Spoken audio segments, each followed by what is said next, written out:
গিন্নি, আরে ও গিন্নি, আরে তুমি কোথায়? আরে বলি আমি হাসবো না কাঁদবো? আনন্দ, আনন্দ। হ্যাঁ গো, তোমার কি হয়েছে?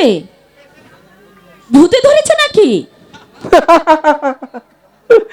আরে ভূতে পায়নি গিন্নি, ভূতে পায়নি। তাহলে এমন করছো কেন? আরে বড় সুসংবাদ।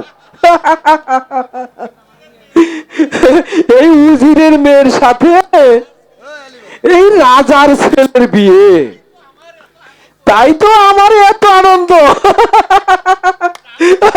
যাও গিন্নি, এবার তুমি আমাকে এই প্রথমে মিষ্টাই না খাওয়াও, তারপর খুলে বলছি। হ্যাঁ গো, তোমার কথা যে আমি কিছুই বুঝতে পারছি না। কি হলো আমাকে একটু খুলে বলো।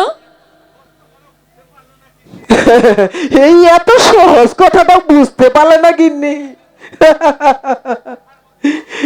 আরে কথার মধ্যে কথা হলো, এ কথা তো তা না। এই আসল কথা হলো আমাদের মেয়ে তারার সাথে ওই রাজার ছেলের বিয়ে।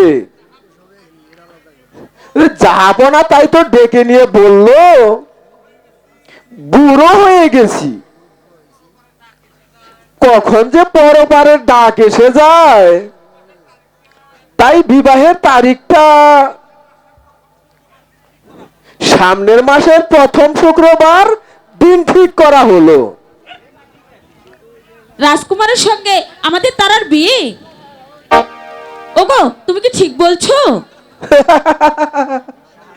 আরে ঠিক বলছি গিন্নি, ঠিক বলছি। আনোয়ারের সঙ্গে তারার বিয়ে হবে। তুমি একটু অপেক্ষা করো, আমি এক্ষুনি মিষ্টি নিয়ে আসছি। যাও, তাই যাও। বহু কষ্ট করে রাজাকে বাগে ফেলেছি, আগে ভালোই ভালোই বিয়েটা হোক, তারপর যা করতে হয় ভেবে চিন্তেই করব।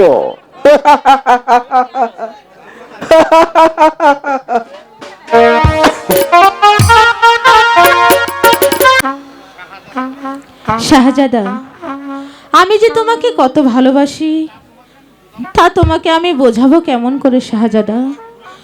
তুমি বিনে যে আমার এই ফুলের মধু শুকিয়ে যাবে, বলো না শাহজাদা। তোমার আমার মিলন হবে কবে?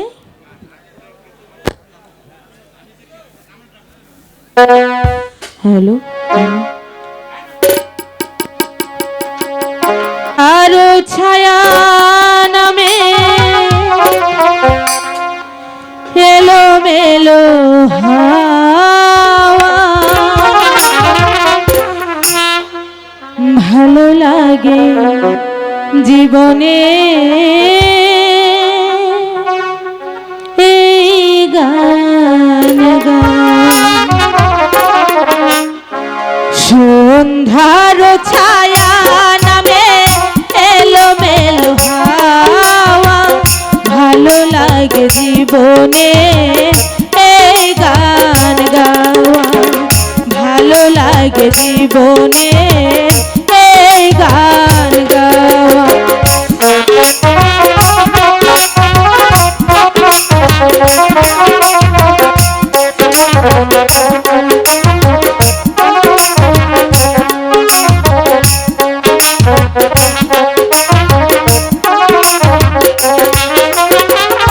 একটি দুটি তারা জ্বলে আকাশের কোলে, ভীরু ভীরু চোখ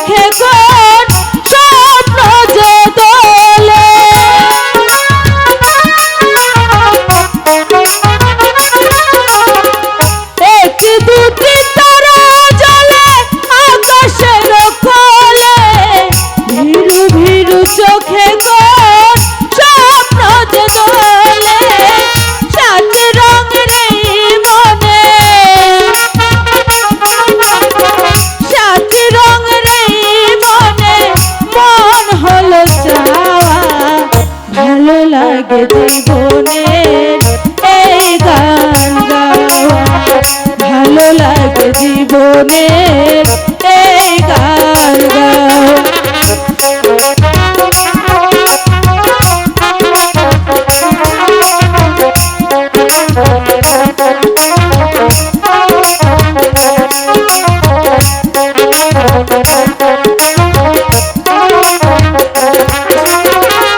আধার বিশ্বাস জানি আছে শুধু আলো, অচেনারে চিনে নিতে তাই লাগে ভালো।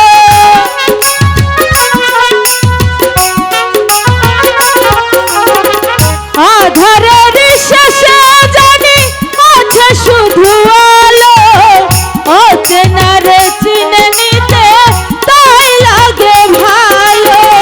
সাত রং রং ধনু, সাত রং রং ধনু মন হলো পাওয়া।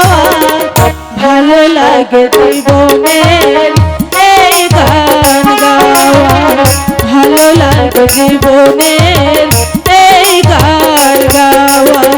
সন্ধ্যার ছায়া নামে মেলো মেলো হাওয়া, ভালো লাগে জীবনের এই গান গাওয়া, ভালো লাগে জীবনের এই গান গাওয়া, ভালো লাগে জীবনের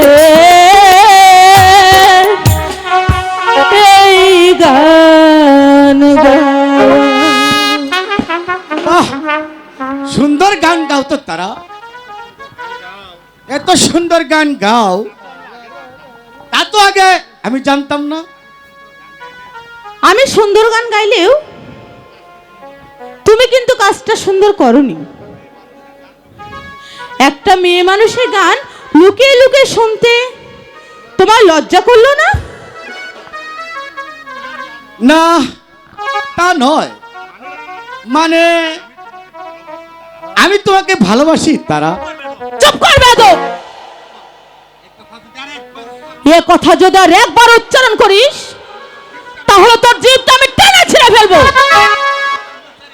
সামান্য একটা রাজকর্মচারী হয়ে এই কথা বলতে তোর লজ্জা করলো না? এই মুহূর্তে তুই এখান থেকে চলে যা। হ্যাঁ, চলে যাচ্ছি, কিন্তু যাওয়ার আগে তোমাকে একটি কথা বলতে চাই তারা। আমার জন্য আমার মনের দরজা আজীবন খোলা আছে এবং খোলা থাকবেও। একটা অপদার্থ হয়ে এসেছে আমার সাথে প্রেম করতে, সে আমার স্বপ্নটা ভেঙে দিয়ে আনন্দটাই আমার মাটি করে দিল।